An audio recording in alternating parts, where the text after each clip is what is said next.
आज हम विष्णु भगत की एक कथा पढ़ांगे। श्राद्ध पक्ष में विष्णु भगत की जितनी भी कथा सुनी जाए उतनी कम है। और श्राद्ध हमारे पितरों को में मुक्ति मिलती है और हमें धन दाने की प्राप्ति होती है। तो ध्यान से सुनिए। तुंगभद्र नामक नगर था जिसके राजा का नाम सुगानंद था। वह श्री लक्ष्मी नारायण जी की बहुत सेवा किया करता था। वहाँ एक ब्राह्मण भी रहता था। वह बड़ा विद्वान ब्राह्मण था। वह ब्राह्मण नित्य गीता जी के 11वें अध्याय का रोज पाठ किया करता था। राजा भी वह नित्य लक्ष्मी नारायण की बहुत सेवा किया करता था और उनका पाठ भी रोज सुना करता था। ऐसा करते करते बहुत समय व्यतीत हो गया। एक दिन राजा के घर में बहुत से सन्यासी आए। वह देश घूम के आए थे और घूमते फिरते नगर में आ गए। संतों ने राजा से कोई जगह मांगी। राजा ने बड़ी हवेली खुलवा दी और जहाँ संत उतरे राजा ने सीधा दिया रसोई कर। संत बड़े प्रसन्न हुए और अमृत लेके राजा उनके दर्शन को गया। राजा का बेटा भी साथ में गया था। कई भरते साथ थे, कई सेवक भी साथ थे उसके। राजा उस हवेली में आया और मेहनत था उसके साथ बातचीत करने लगा। राजा का पुत्र खेलने लगा। वहाँ एक प्रेत रहता था। उस प्रेत ने राजा के पुत्र को मार दिया और चाकरों ने राजा को खबर करी। राजा यद्यपि सेवा किया करता था, कथा भी सुना किया करता था, परंतु पुत्र मोह में राजा की बुद्धि दुर्बुद्धि में बदल गई। और राजा बोला, हे संत जी, आपका दर्शन हमको बहुत फला।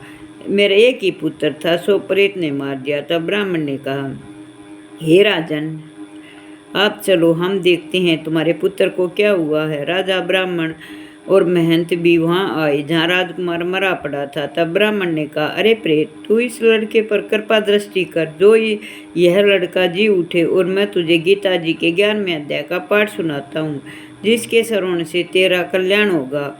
विपर ने गीता जी के 11वां अध्याय का पाठ सुनाया और प्रेत पर जल छिड़क दिया। तत्काल प्रेत अपनी प्रेत योनि से छूटकर देवी प्राप्त की और राजा का पुत्र भी उठकर खड़ा हो गया। प्रेत श्याम सुंदर चतुर्भुज रूप में होकर खड़ा हो गया और स्वर्ग से विमान आया और उसमें चला गया। तो बोलो विष्णु भगवान की जय। जय शिव शंभु की। अब 11वां अध्याय सुनो। अर्जुन ने कहा, हे भगवान, मुझ पर कृपा करके अत्यंत गुप्त अध्यात्म विषयक वचन जो आपने कहे उनमें मेरा मोह दूर हो गया। हे कमल नेत्र, मैंने जीवों की उत्पत्ति और नाश का कारण आपका अक्षय महामंत्र आपके मुख से सुना है विस्तार से। हे पुरुषोत्तम, आपने जैसा अपना वर्णन किया, आपका रूप देखने में मेरी इच्छा है। हे योगेश और हे मधुसूदन, आप यदि मुझे उसका देखने योग्य समझे तो आप अपना वह अव्यय रूप मुझे दिखलाइए। श्री भगवान ने कहा, हे पार्थ, नाना प्रकार के, नाना वर्णों के, नाना हार के मेरे सत सहस्त्र दिव्य रूपों को देख। हे भारत, तू वसु, रुद्र, अश्विनी कुमार, मर्दुगण पहले कभी न देखे ऐसे आश्चर्यचकित देखो। हे गुणा के चराचर सहित यह जगत देखो तथा जो कुछ भी देखना चाहो वह मेरी देव में देख लो, परंतु इन नेत्रों से नहीं। मैं तुम्हें दिव्य दृष्टि देता हूँ, उनसे ही मेरा दिव्य रूप देख सकोगे। संजय ने धृतराष्ट्र से कहा, हे राजन, इस प्रकार श्री कृष्ण ने अर्जुन से कहा और उसने अर्जुन को दिव्य दृष्टि दे दी और अपना अलौकिक रूप दिखाया। उस विषव रूप के अनेक रूप और अनेक नेत्र थे, उनमें अनेक अद्भुत दर्शे थे। देह पर अनेक सुंदर सुंदर आभूषण और सुसज्जित थे। देह पर दिव्य दिव्य वस्त्र थे, दिव्य गंध शरीर पर लगे थे। उस समस्त आश्चर्य में अनंत देव के सब और मुख दिखाई देते थे। आकाश में यदि हजारों सूर्य की प्रभा एक साथ हो तो उस परमात्मा की प्रभा की समानता न कर सकेगी। उस समय अर्जुन ने देवादिदेव के शरीर में अनेक प्रकार से विमल इस समस्त जगत को एकत्रित देखा। तब अर्जुन ने आश्चर्य से चकित हो गया और उसका शरीर रोमांचित हो गया। उसने शीश नवाकर हाथ जोड़कर कहा, हे देव, तुम्हारी देव में ये सब देव भिन्न भिन्न प्राणियों के समुदाय में कमलासन पर बैठे हुए देवताओं के इस ब्रह्मा रूप ऋषि और दिव्य सर्पों को मैं देख रहा हूँ। हे विश्वेश्वर, तुम्हारे अनेक भुजा हैं, अनेक उदर हैं, अनेक मुख हैं, अनेक नेत्र है। तुम्हारा ये रूप अनंत है। तुम्हारे अंत तथा आदि को नहीं देखता, किंतु समस्त विश्व में तुम्हारा ही रूप देखता हूँ।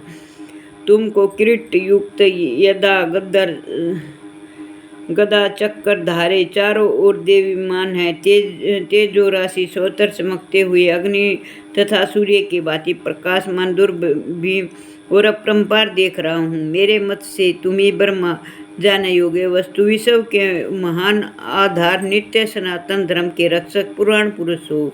मैं आपको आदि और मध्य और अंत से रहित अनंत शक्ति अनंत भुज चंद्र सूर्य है नेत्र जिसके ऐसे कांति में अग्नि के सदृश मुख वाला अपने नेत्र से संपूर्ण संसार को तपते हुए देख रहा हूँ। हे महामंथन, पृथ्वी और आकाश के मध्य का अनंत और संपूर्ण दिशाएं आप में ही व्याप्त है।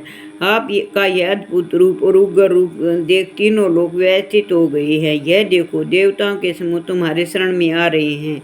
उनमें कितने ही भयभीत होकर हाथ जोड़कर प्रार्थना कर रही हैं। महर्षि और सिद्धों का स्वास्थ्य कहकर नाना प्रकार से आपकी प्रशंसा कर रहा रुद्र, आदित्य, वसु, साध्य, विषवदेव, अश्वनी, मारुत, पितर, गंधर्व, यक्ष, असुर, सिद्ध इनके संग विस्मित होकर आपकी ओर टकटकी लगाकर देख रहे हैं। हे महाबाहु, अनेक नेत्र, अनेक बाहु, अनेक जांग, अनेक पेट, कराल, दंत युक्त आपका विशाल रूप देखकर सब अत्यंत भयभीत हो रही हूँ और मैं भी घबरा रहा हूँ। आकाश तक पहुँचे हुए आपके प्रकाशमान अनेक वर्षों से फैलाए हुए मुख के जलने वाले विशाल नेत्रयुक्त तुमको देखकर विष्णु मेरा जी घबरा रहा है। मुझको धैर्य धरा नहीं जाता, चित शीतर नहीं होता। हे देवेश, हे जगन निवास, इन भयंकर दाढ़ों वाले कालाग्नि के सदृश आपके मुखों को देखकर मुझे दिशा नहीं सूझती, मैं शांति नहीं पाता। अतः मुझ पर दया करो प्रभु।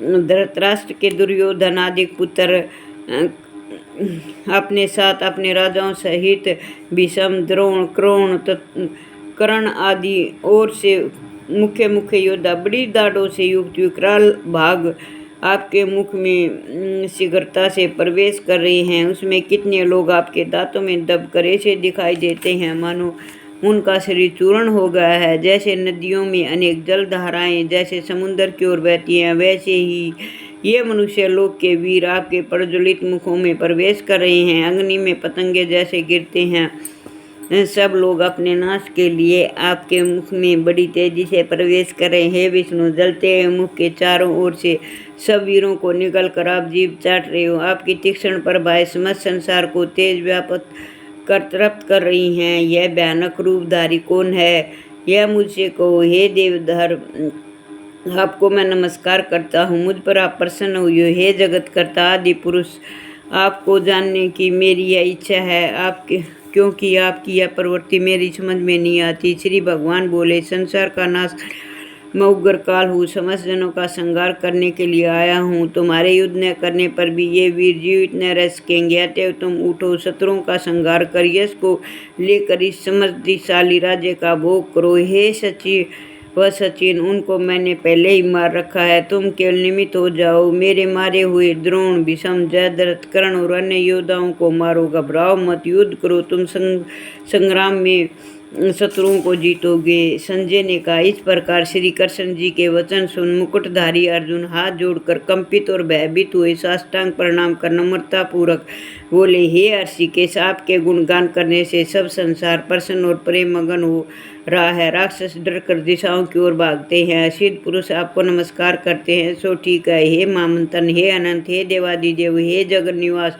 आप ब्रह्मा से भी श्रेष्ठ हो। आपके देवताओं को क्यों न मैं नमस्कार करे। व्यक्त भी आप हो, अव्यक्त भी आप हो, तथा इन दोनों से परेक्षर भी आप हो। हे अनंत रूप, हे आदि देव हो, विश्व के परम आधार भी आप ही हो, ज्ञाता भी आप हो, ज्ञेय भी आप हो, श्रेष्ठ स्थान आप हो, विश्व का विस्तार करने वाले भी आप ही हो। आप वायु, यम, अग्नि, वरुण, चंद्र, ब्रह्मा जी के भी पिता हो। आपको मैं बार बार नमस्कार करता हूँ, फिर भी आप बार बार आप ही को नमस्कार करता हूँ। हे सर्वस्वरूप, आप अनंत वीर्यवान अतुल पराक्रमी हो, आप जगत में व्यापक हो, इसलिए स्वरूप हो। तुम्हारी महिमा को न जानकर मैंने तुमको अपना मित्र मानकर हे कृष्ण, हे सखा, ऐसा जो तिरस्कार से कहा सो प्रमाद ये अपना स्नेह से अच्युत विश्वकर्मा तुमसे इन बोलों के लिए मैं क्षमा मांगता हूँ। जो परिहास से विहार, सोने और बैठने और भोजन के समय अकेले अथवा मित्रों के मध्य में तुम्हारा अपमान किया, तुम इस स्थावर जंगम रूप लोक के पिता, पूज्य और महान गुरु हो। हे त्रिलोकी, हे नारायण, तुम्हारे समान कोई नहीं है। तुम में अधिक अतुल प्रभाव कहाँ से होगा। इसलिए हे ईश, तुमको मैं सिर झुकाकर बार बार प्रणाम करता हूँ और प्रार्थना करता हूँ कि मुझ पर कृपा करो भगवान। हे देवादिदेव, हे देव, जैसे पिता पुत्र के, मित्र के और प्रिय प्रिया के अपराधों को क्षमा करता, उसी प्रकार मेरे अपराधों को क्षमा करो प्रभु, क्षमा करो। हे देव, जो पहले कभी नहीं देखा ऐसा आपका रूप देखकर मैं प्रसन्न हो गया। भय से मेरा मन व्याकुल हो रहा है, इसलिए आप अपना पहले वाला वही सौम्य रूप मुझे दिखाओ। हे देव, इस कृपा करो, प्रसन्न हो मुझ पर। हे सहस्त्र बाहु, हे दिव्य मूर्ति, फिर मैं आपका वही किरीट, गदा और हाथ में चक्कर धारण किए हुआ सौम्य रूप देखना चाहता हूँ। श्री कृष्ण भगवान ने कहा, हे अर्जुन, मैंने प्रसन्न होकर तेजोमय अनंत आदि और विश्व रूप अपने योग के प्रभाव से तुमको दिखलाया है, जिसको तुम्हारे अतिरिक्त इससे पहले किसी ने न कोई देखा न आगे देख पाएगा।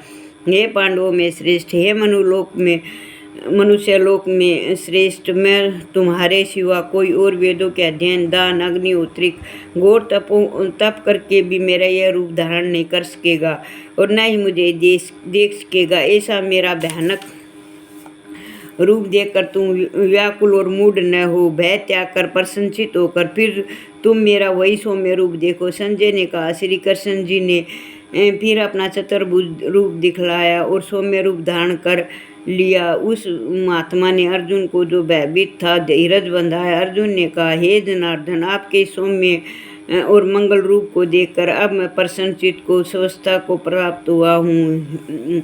श्री कृष्ण बोले, हे अर्जुन, मेरा यह विश्व रूप तुमने देखा है, इसका दर्शन संभव नहीं है। देवता भी इस रूप के दर्शन की आकांक्षा रखते हैं। हे अर्जुन, जैसे मेरा रूप तुमने देखा है, ऐसा रूप विद्या, धन, तप, दान और यज्ञ कर्म द्वारा देखना भी असंभव है। हे अर्जुन, हे परम तप, मेरा जो विश्व रूप है, इसको मनुष्य अनंत भक्ति द्वारा जान सकते हैं और तत्व ज्ञान द्वारा इसको प्राप्त कर सकते हैं और इनमें लीन हो सकते हैं। हे अर्जुन, जो कोई मनुष्य